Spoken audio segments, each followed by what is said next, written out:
contra todo, en la guerra del todo contra todo, los antisociales pues se levantan contra el orden social, rompen el contrato social, declaran la ruptura del contrato, del contrato social y se declaran totalmente al margen de la ley, cual si fueran un gobierno paralelo. La concesión de gobierno y de gobernabilidad tiene mucho que ver con este tema. Este tema es una de las patas de esa concesión. Sin control de la seguridad, realmente falta gobierno. No voy a decir que no hay, pero sin control de la seguridad, falta gobierno. Falta gobierno porque uno de los roles que tiene el gobierno es justamente ese, el de las garantías de ciertas normas de protección al ciudadano. Las garantías. Entonces, nos hemos pasado el tiempo de una improvisación a otra improvisación. No es un tema que nace ahora, no es un tema que pueda atribuírsele la responsabilidad al gobierno actual. Este es uno de los mayores desafíos que ha enfrentado la humanidad, el que estamos enfrentando nosotros actualmente. Es el mayor desafío que ha enfrentado la sociedad industrial. Este es el mayor desafío. Y sus causas han sido muy analizadas. Una de las cosas que tenemos con el tema de la delincuencia es que el mundo se ha especializado en identificar sus supuestas causas. En lo que el mundo ha fracasado hasta ahora es en políticas efectivas para contrarrestarla o para reducirlas a su mínima expresión. En eso puede admitirse un fracaso colectivo. Y se refleja de manera particular en distintos países con un agravamiento del tema, como ha ocurrido en la República Dominicana. Cuando los fisiócratas, la escuela fisiocrática, fue la primera escuela económica, de hecho fue la primera escuela económica, la escuela fisiocrática, fue la primera escuela que trató el tema de las delincuencias en sus aspectos económicos. Y entonces los fisiócratas, estoy hablando de la segunda mitad del siglo XVIII, en la segunda mitad del siglo XVIII, pues descomponían el tema de la delincuencia y para ellos había un envase común, un recipiente común. No era que la delincuencia era eso, pero ese recipiente común que ellos identificaban era la vagancia. Y a partir de ahí surgían una serie de elementos, pero todos los elementos y toda la derivación en el análisis que ellos hacían partía de la vagancia. Pero ya ellos encontraban contraste, porque esa vagancia no era por la falta de trabajo. Tal vez era por la falta de trabajo que llenara las expectativas de la gente, que es otra cosa. Tal vez era por eso, porque los propios fisiócratas pues rinden mucho homenaje a la tierra, a la que consideran como el primer medio de producción y de desarrollo para entonces. Después aparecerían otros y estamos hablando en el caso de ellos de una parte iniciática de una ciencia, esa ciencia que después pues Adam Smith iba a transformar en la economía, pero quienes empiezan desde el punto de vista de la racionalidad económica a construir esa ciencia son ellos, que antes solo había tenido referencias filosóficas. Y pues con relación al tema de la delincuencia, ellos decían, bueno, es cierto que tenemos el recipiente común de la vagancia, pero realmente tenemos la tierra. Y la tierra es una contradicción de eso que nosotros mismos estamos planteando. Porque si una oferta tiene abierta la tierra para todo el que quiera acogerla, es la oferta de trabajo. Ahora, ya se trata de un trabajo duro, de otras condiciones y de cuestiones que no reditúan las expectativas de la gente, y por eso entonces mucha gente prefería la vagancia, y a partir de la vagancia se iban a derivar una serie de faltas, primero faltas y después crímenes.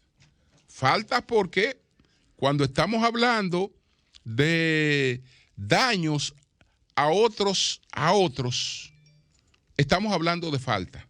Cuando estamos hablando de daños individuales a algunas personas, estamos hablando de falta.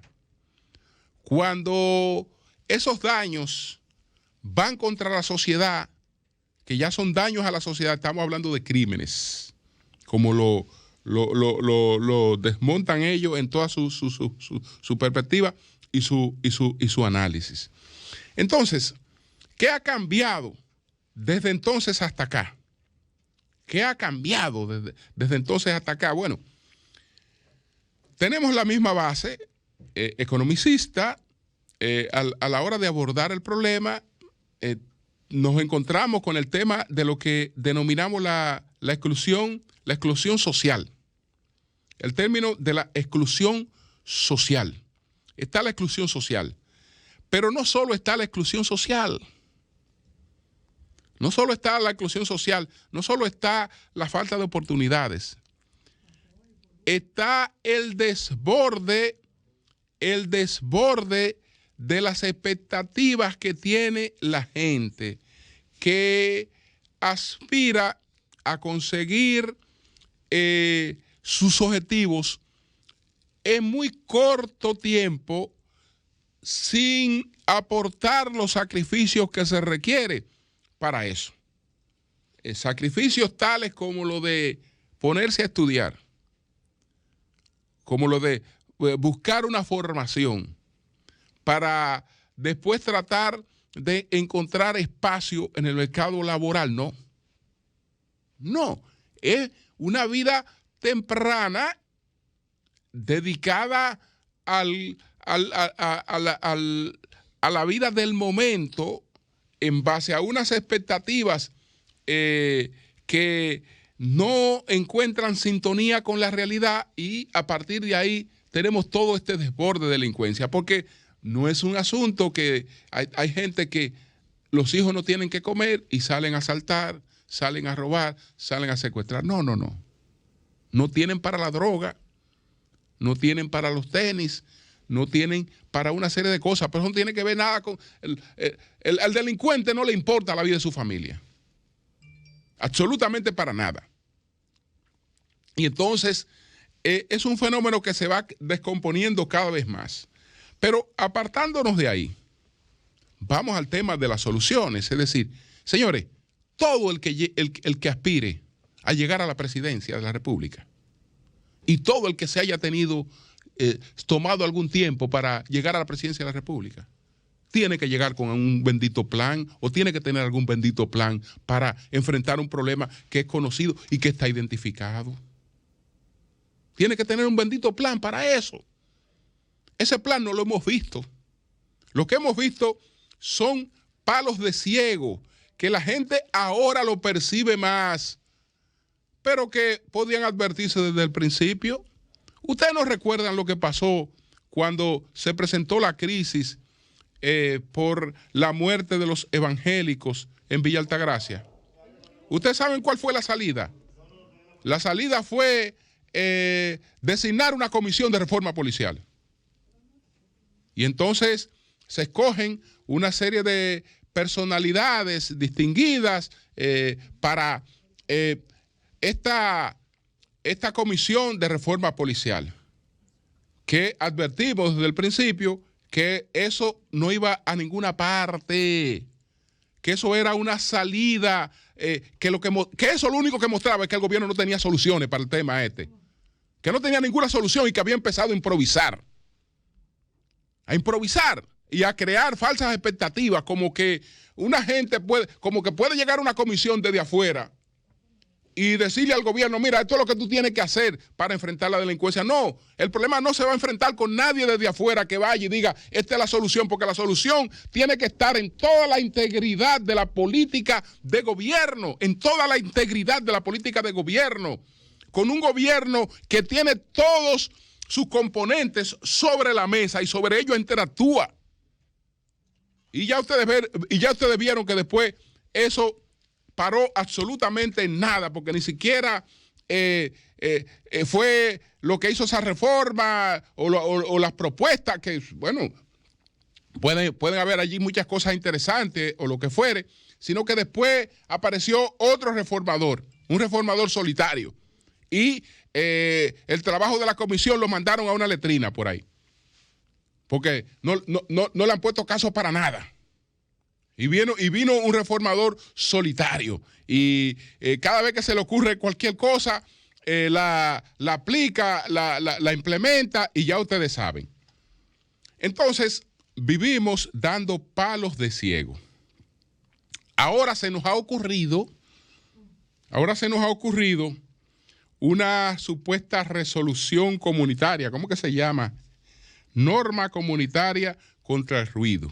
Eso es lo último que se nos ha ocurrido en los palos de ciego, en la improvisación, en la demostración de que no se está haciendo nada para enfrentar la delincuencia. Absolutamente nada se está haciendo. Porque toda esa improvisación, eso es lo que demuestra, que no se está haciendo nada. Bueno, venimos con una norma comunitaria contra el ruido. Norma comunitaria contra el ruido, pero hay una jerarquización en la que en base a la cual está organizado el Estado moderno. Esa jerarquización dice que hay una constitución, que están las leyes, que están los decretos y que están las resoluciones. Entonces, ¿qué pasa con la bendita resolución que se emite? Pero como con el disparate que se emite, el último disparate, ¿qué pasa con este último disparate que se emite? Que esto es una resolución que restringe derechos fundamentales. La libertad de prensa, de empresa, la libertad de empresa, la libre circulación, entre otras normas, el derecho a la propiedad. Es decir, esta resolución restringe derechos fundamentales. Derechos fundamentales restringe la resolución. Pero resulta que ya desde que estoy hablando de la restricción de derechos fundamentales, todo el que tiene una noción sabe hacia dónde me voy. Me voy a una cosa que yo no sé si el caballero que está ahí, porque el caballero que está ahí fue presidente del Senado. El caballero que está ahí dando palos a ciego fue presidente del Senado. Entonces, él sabe muy bien, fíjense que empecé hablando de una resolución. La resolución restringe derechos fundamentales. La Constitución de la República Dominicana dice lo siguiente, artículo 74, numeral 2, solo por ley solo por ley, en las cosas permitidas por esta Constitución, podrán regularse el ejercicio de derechos, garantías fundamentales, respetando su contenido esencial y el principio de razonabilidad.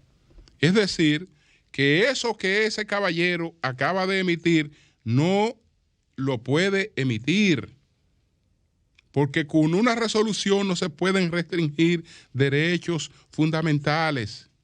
La bendita Constitución, yo no sé si esto hay que explicarlo con cucharita, la bendita Constitución dominicana es muy clara al expresar que solo por ley se pueden regular derechos fundamentales. Pero ¿qué pasa? Que la bendita resolución, además de ser inconstitucional, porque restringe derechos fundamentales, cosa que no tiene facultad, que no tiene ninguna potestad para hacerlo, entonces crea otro conflicto, porque el bendito tema del ruido tiene como 4 leyes que lo regulan. Como 4 leyes que lo regulan. Ahí está la ley de medio ambiente, está la ley de salud pública, hay potestades de los ayuntamientos, de los condóminos, de una serie de cuestiones. Entonces, una resolución, desde luego, no puede atribuirle a nadie cosas que una ley no le atribuye. Cosas que una ley no le atribuye. ¿Usted sabe qué es esa resolución? Una mierda. Esa resolución es una mierda que no sirve para nada, porque es inconstitucional y es ilegal. Totalmente inconstitucional y ilegal. Yo no he dicho que los derechos fundamentales no se restringen, pero solo por ley. Solo por ley. Por eso, cuando vamos a aprobar un toque de queda, tenemos que irnos al Congreso. Tenemos que irnos al Congreso cuando vamos a un estado de emergencia, mejor dicho, cuando vamos a un estado de emergencia que va a restringir ciertas libertades, tenemos que irnos al Congreso porque se ha presentado una pandemia, porque se ha presentado una situación y tenemos que irnos al Congreso a aprobar una ley para eso. Entonces, si seguimos así, evidentemente que lo que vamos a seguir desilusionando a la gente y advirtiéndole cada vez más al ciudadano que esto ha quedado al sálvese quien pueda. Cambio y fuera.